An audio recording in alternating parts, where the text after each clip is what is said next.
والسلام على رسوله الكريم. اجل گرام قدر بحمد تعالی آج سورہ العنکبوت کی آیت نمبر 45، پھر اس کے بعد آیت نمبر 45 سے لے کر مکمل، اور پھر سورہ الروم، پھر سورہ الروم کے بعد سورہ لقمان، سورہ لقمان کے بعد سورہ السجدہ، اور پھر اس کے بعد سورہ الاحزاب جو ہے وہ بھی بحمد تعالی آج تلاوت ہوئی. جہاں سے تلاوت کا آج آغاز ہوا، میں پہلی آیت پڑھنا چاہوں گا آپ کے سامنے. اتفاق ایسا ہے کہ سوشل میڈیا کے مفتیان آج کل نوجوانوں کو اس حد تک عجیب طریقے سے گمراہ کر رہے ہیں، بس کچھ رٹی رٹائی چیزوں سے. آج مغرب میں مجھ سے ایک جوان سوال کر رہا تھا کہ جی صرف قرآن کریم کو ترجمہ پڑھنا چاہیے، تفسیر پڑھنی چاہیے، سمجھنا چاہیے، تلاوت کا تو فائدہ ہی کو نہیں. استغفر اللہ. یہ ذرا دیکھیے جو پہلی آیت ہے 21ویں پارے کی سورہ العنکبوت کی آیت نمبر 45، فرمایا حبیب اتلو ما اوحی الیک من الکتاب واقم الصلاۃ. حبیب جو آپ کی طرف وحی کیا گیا ہے کتاب سے اس کو تلاوت کیجئے، اس کو تلاوت کیجئے. اللہ جل وعلا کریم تلاوت. اب اگر تلاوت ہی ضروری نہ ہو تو اللہ اپنے حبیب کو حکم دے؟ کبھی بھی وہ کسی فضول کام کا معاذ اللہ یا بے فائدہ کام کا اللہ حکم نہیں دے سکتا. یہ پکڑتے اس بات کو جن صرف ترجمے پہ جائے، تفسیر پہ جائے، بھئی اس کا ایک اپنا درجہ ہے، کب اس کا انکار ہے؟ اس کے لیے قرآن نے ایک اور اسلوب دیا ہے. افلا یتدبرون القرآن ام علی قلوب اقفالها. کیا تم قرآن پر غور و فکر نہیں کرتے؟ فلولا نفر من كل فرقة منهم طائفة ليتفقهوا في الدين ولينذروا قومهم إذا رجعوا إليهم لعلهم يحذرون. تم میں سے خاص گروہ ہونا چاہیے جو دین کی خاص سمجھ بوجھ حاصل کرے اور پھر وہ دوسرے لوگوں کو اس سے آگاہ کرے. معاشرے میں کسی بھی فیلڈ میں سارے لوگ برابر نہیں ہو سکتے. میڈیکل ہر شخص کی ضرورت ہے، لیگل ریکوائرمنٹ ہر شخص کی ضرورت ہے. کیا معاشرے کے سارے لوگ میڈیکل ایکسپرٹ ہوتے ہیں؟ کیا معاشرے کے سارے لوگ لیگل ایکسپرٹ ہوتے ہیں؟ قرآن کو اتنا آسان لے لیا؟ نہیں جی، ہر شخص اپنی مرضی کے مطابق قرآن پہ عمل کرے. اپنی مرضی کے مطابق اگر اپنی عقل کے گھوڑے دوڑانے ہیں نا تو پھر قرآن شروع میں پہلے کہہ چکا ہے یضل بہ کثیرا ویہدی بہ کثیرا. ذرا دھیان سے آنا اس کے دامن میں آنے والے بہت سارے گمراہ بھی ہو جاتے ہیں اور بہت سارے ہدایت میں پا جاتے ہیں. مقصود یہ ہے اس آیت سے اتلو ما اوحی الیک من الکتاب، جو کتاب. اور پھر اسی صفحہ میں، اسی مرحلہ میں اللہ جل وعلا کریم نے آگے آیت نمبر 48 میں مزید بات کو بیان کر دیا. وما كنت تتلو من قبله من کتاب ولا تخطه بیمینک اذا لارتاب المبطلون. حبیب آپ اس سے پہلے بھی تو تلاوت کرتے تھے. پہلے نبی جو تھے وہ اپنی کتاب کی تلاوت کرتے تھے. حضرت داؤد علیہ السلام فیصل جملہ زبور پڑھا کرتے تھے، پہاڑ جھوما کرتے تھے، پانی رک جایا کرتا تھا، پرندے رک جایا کرتے تھے. وہ زبور کا ترجمہ پڑھتے تھے یا زبور کی تفسیر پڑھتے تھے؟ وہ کیا پڑھتے تھے؟ زبور کی تلاوت کرتے تھے، زبور کی تلاوت کرتے تھے. حضور سید عالم صلی اللہ علیہ وسلم کے صحابہ کی زندگی بھری پڑی ہے تلاوت قرآن کرنے کے حوالہ سے. صرف ترجمہ قرآن ہے ہی نہیں، ترجمہ قرآن ہے ہی نہیں، صرف ترجمہ قرآن نہیں ہے. ہاں جی. پھر ہم یہ بات کرتے ہیں کہ بھائی بات یہ ہے کہ کیا نماز میں تم ترجمہ پڑھو گے تو نماز ہو جائے گی؟ نہیں جی، وہ تو عبادت ہے. تو ہم یہ کہتے ہیں تلاوت بھی تو عبادت ہے. اس لیے اپنا نظریہ، اپنا ایمان اور اپنا یقین یہ رکھیں کہ تلاوت بھی عبادت ہے. تلاوت بھی کیا ہے جی؟ عبادت ہے. اللہ جل وعلا نے اپنی قدرت کاملہ کی کچھ نشانیاں اس میں بیان کی. اور پھر اس کے بعد سورہ الروم کے حوالے سے میں تفصیلاً یہ عرض کر چکا ہوں پہلے بھی کہ اللہ جل وعلا نے اس مکی سورت کے اندر ایک نئے انداز سے بتایا کہ اسلام کو بہرحال اسلام کو غلبہ آ کر رہے گا. اور پھر زیادہ وقت دور نہیں تھا، کہاں وہ مکہ کی سرزمین، کہاں سے وہ ہجرت کر کے جانے والے نفوس قدسیہ، اور کہاں صرف چند سال کا عرصہ گزرتا ہے. سن 8 ہجری آتی ہے تو وہی حضور سید عالم صلی اللہ علیہ وسلم فاتح مکہ بن کر آتے ہیں. یہ 20 رمضان مبارک جو آ رہا ہے فتح مکہ کا دن ہے 8 ہجری کو. یہ اللہ جل وعلا کریم نے دکھایا اپنی قدرت کاملہ سے. اسی سورہ روم کی کچھ آیات جو ہیں میں وہ آپ کے سامنے تلاوت کرتا ہوں جن میں اللہ رب العالمین اپنی نشانیوں کے حوالے سے بات کرتے ہیں. آیت نمبر 20 سے آگے ومن آیاتہ خلقکم من تراب ثم اذا انتم بشر تنتشرون، اور اس کی نشانیوں میں سے ہے کہ اس نے تمہیں مٹی سے پیدا کیا اور پھر بہت سارے بشر جو ہیں وہ دنیا میں پھیلا دیے. ومن آیاتہ خلق لکم من انفسکم ازواجا لتسکنوا الیہا وجعل بینکم مودۃ ورحمہ، اور اس کی نشانیوں میں سے ہے کہ اس نے پیدا کیے تمہاری جانوں سے جوڑے تاکہ تم ایک دوسرے کی طرف سکون حاصل کرو، اور تمہارے درمیان محبت و مودت کے تعلق اور رحمت کے تعلق اور رحم کے جذبوں کو پیدا کر دیا.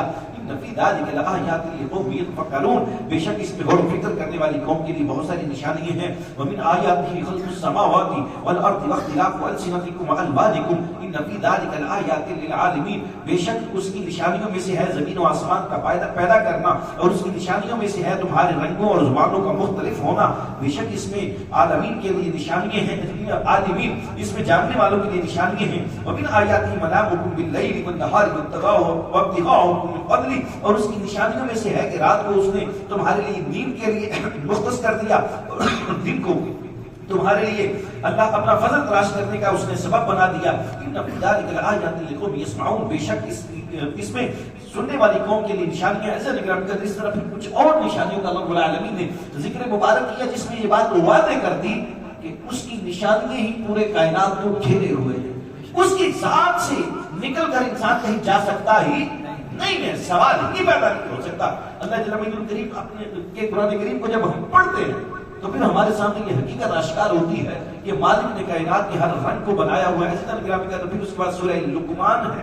ہماری انشاءاللہ ترتیب میں ایک جمعہ کی نشست میں اس میں پوری گفتگو بھی ہوگی، لیکن میں پھر عرض کرتا ہوتا ہوں جو اشارے کرتا ہوں اپنی اولاد کی اچھی تربیت کرنے کے حوالے سے. میں نے پہلے بھی ایک دن آپ کو بتایا تھا سورہ بنی اسرائیل کا رکوع نمبر 4 جو ہے وَلَا تَقْتُلُوا أَوْلَادَكُمْ خَشْيَةَ إِمْلَاقٍ سے لے کر مکمل رکوع، وہ اپنی اولاد کو پڑھائیے.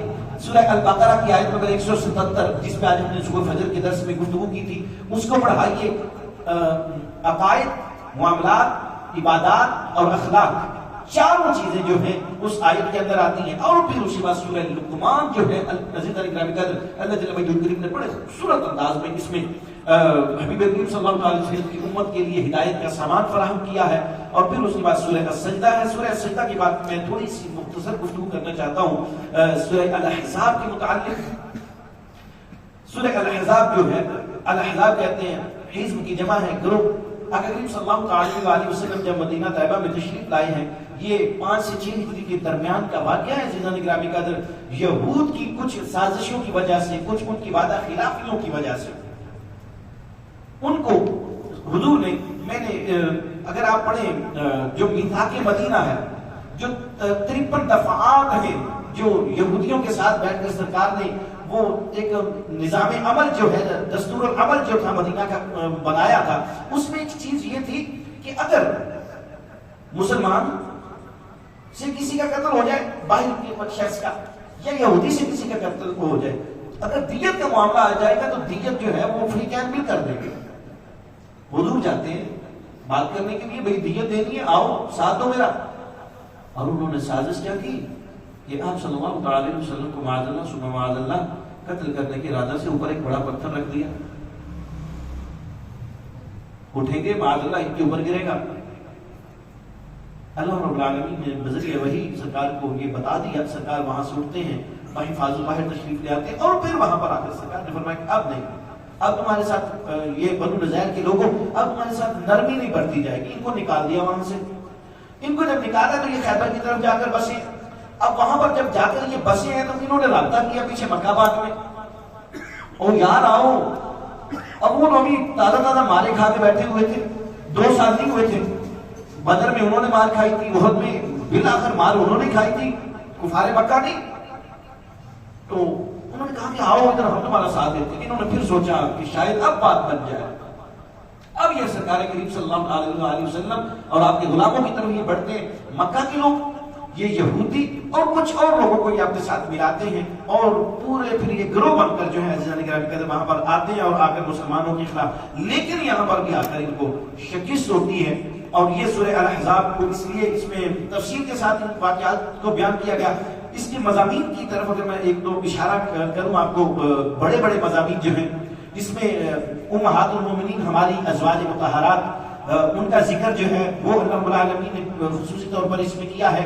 اس میں اہل بیت کرام علیہ رضوان کا وہ اعزاز جو کائنات میں کسی اور کو نہیں ملا. انما یرید اللہ لیذھب عنکم الرجس اہل البیت ویطہرکم تطہیرا، وہ اس کا ذکر بھی اسی سورہ مبارکہ میں ہوا. اسی سورہ مبارکہ کی آیت نمبر 35 جو ہے جس میں پردہ کا حکم نازل ہوا. میں بڑے چار اشارے کر رہا ہوں آپ کو. اسی سورہ مبارکہ میں آیت نمبر 35 میں پردہ کا حکم نازل ہوا. آیت نمبر 40 جو ہے اعزاز امت بھی ہے، اعزاز ختم نبوت بھی ہے. یعنی آیت ختم نبوت ما کان محمد ابا احد من رجالکم ولکن رسول اللہ وخاتم النبیین وکان اللہ بکل شیء علیما، وہ بھی اسی سورہ مبارکہ کے اندر اس کو اللہ رب العالمین نے بیان کیا. اور آیت درود آیت نمبر 55 جو ہے وہ بھی اسی سورہ مبارکہ میں اللہ رب العالمین نے اس کو بیان کیا. ان اللہ وملائکتہ یصلون علی النبی یا ایھا الذین آمنوا صلوا علیہ وسلموا تسلیما. اذان بیانی کا ذریعہ آیت نمبر 55 ہے. اور پھر اس کے بعد اللہ جل مجدہ الکریم نے اسی مبارک سورت کے اختتام سے پہلے اپنے حبیب کو ستانے والوں کی سزا جو ہے اس کا ذکر کیا. اور مثال کے طور پر اللہ رب العالمین نے فرمایا کہ میں تو اتنی غیرت والا ہوں، میں تو موسیٰ کے اوپر اگر کوئی معاذ اللہ جسمانی نقص کا عیب محسوس کرے نا قوم، تو میں اس کے لیے یہ انتظام کر دیتا ہوں کہ قوم کے سامنے اشکار کر دیتا ہوں یا ایھا الذین آمنوا لا تکونوا کالذین آذوا موسیٰ فبرأہ اللہ مما قالوا وکان عند اللہ وجیہا. اے لوگوں ان کی طرح موسیٰ کی قوم کی طرح نہ ہو جاؤ جنہوں نے موسیٰ علیہ السلام پر معاذ اللہ کوئی جسمانی نقص محسوس کیا. انہوں نے کہا کہ موسیٰ جو ہے یہ پردے میں نہاتا ہے، معاذ اللہ کو لگتا ہے کوئی جسمانی نقص ہے، تو اس کو ظاہر کرنے کے لیے اللہ رب العالمین فرماتے ہیں اگر میں انتظام کر سکتا ہوں تو یہ حبیب تو وہ ہے جس کے لیے میں نے کائنات کو بنایا. اس کے لیے اس کی ذات کے اوپر اگر کوئی نقص بیان کرے، کوئی کوشش کرے، میں تو وہ گوارا نہیں کر سکتا. اللہ رب العالمین نے حفظ مقام رسالت کے لیے کچھ جو چیدہ چیزیں بیان کی ہیں ان کا معاملہ بھی جو ہے اس سورہ الاحزاب میں بیان ہوا. دعا ہی فرمایا کریں کہ اللہ رب العالمین نور قرآن سے ہمارے سینوں کو کھلا پر فرما دے. الصلاۃ والسلام علیک یا سیدی یا رسول اللہ.